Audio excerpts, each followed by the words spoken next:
সম্প্রতি জি বাংলার পর্দায় আরম্ভ হয়েছে নতুন গল্প কুসুম।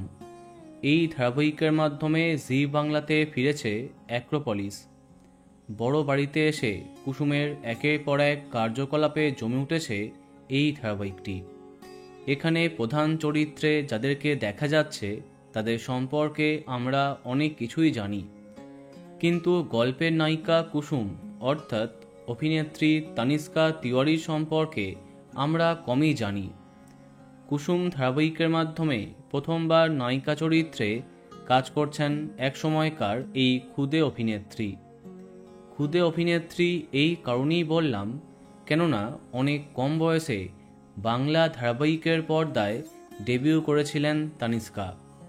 সম্ভবত কে আপন কে পরের কুহু তার প্রথম চরিত্র, আর প্রথমেই জনপ্রিয়তা আসে।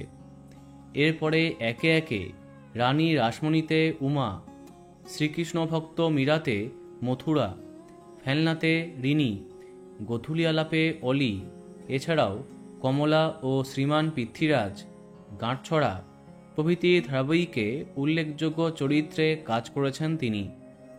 অনেকেই হয়তো জানে না, আগামী মাসেই তার 15 বছর সম্পূর্ণ হবে। বর্তমানে ক্লাস 9-এর ছাত্রী তানিষ্কা। পড়াশোনা করছেন আদিত্য একাডেমি সেকেন্ডারি স্কুল থেকে। অভিনেত্রীর মায়ের নাম টিনা তিওয়ারি। ছবিতে দেখতেই পাচ্ছ তানিষ্কার ছোট্ট পরিবারকে। বলা বাহুল্য, খুবই কম বয়সে অনেকটা সফলতা পেয়েছেন টেলি অভিনেত্রী তানিষ্কা তিওয়ারি। তো বন্ধুরা, তাকে তোমার কেমন লাগে কমেন্টে জানাতে পারো।